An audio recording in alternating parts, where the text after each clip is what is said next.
Married to a strange man. Taiwo and Kehinde were princesses who were twins. Taiwo was a rude and disobedient princess who treated people with much disdain and disrespect, including her mother, the queen. Everyone in the village complained about her rude behavior, while her twin sister Kehinde behaved differently from her. Taiwo was prettier than her twin sister. On the other hand, Kehinde treated the villagers with respect. She was polite, hardworking, and obedient. She helped the elderly people carry farm produce whenever she came across them. She cooked with her mother. She greeted the villagers, and they loved her. Taiwo would not even greet the elderly whenever she came across them, or even opt to help them. Years had gone by, and the twin princesses had blossomed into young maidens, ready to be given out in marriage. Taiwo had grown more beautiful than she was. Her skin shone more brighter and smoother like the back of a well-polished calabash. She had a very pretty face. She was slim and tall, and almost all the young men from the kingdoms far and wide desired her for their bride. While Kehinde was pretty in her own way, but not as pretty as her twin sister. Kehinde wasn't as tall or light as her twin sister, but what she lacked in beauty, she was compensated with in character, whereas Taiwo became worse in character. Their father the king supported Taiwo's bad behavior. He loved Taiwo more because he believed she looked like his mother. He didn't allow Taiwo to do any chores. While their mother never supported Taiwo's bad behavior, she taught Kehinde how to cook and do most of the chores at home. Taiwo always sat with her father the king. The king never permitted her to leave his sight. Story of Taiwo's beauty had gone far and wide the 7 kingdoms. More suitors came to seek her hand in marriage, but she turned them down. She became as proud as a peacock. I am too beautiful for them. They are not what I want. I want a perfect man, rich, handsome, and caring, to be my husband, she would boast out loudly to her father. Everyone became worried, including her father. All advice from family and friends fell on deaf ears. Taiwo never believed them when they told her that there was no such thing as a perfect man. Kehinde had few suitors, and her twin sister mocked her.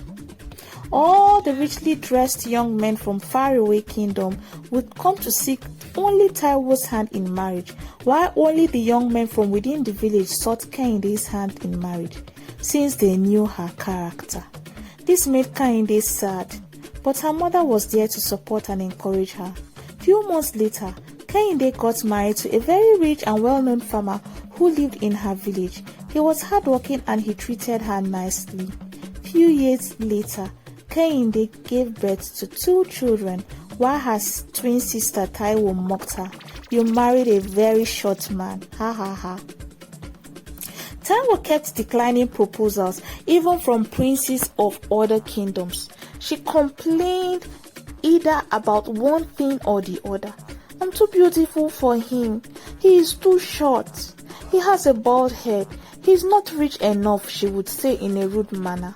Story of Taiwo's beauty had gone far and wide, and her conditions for a perfect man too. One day, a young, handsome, and rich suitor visited the village in a white horse, wearing an expensive clothes, nicely shaped, handsome face. He had pure white teeth with a tall, slim figure. He fit into Taiwo's imagination and description of a husband.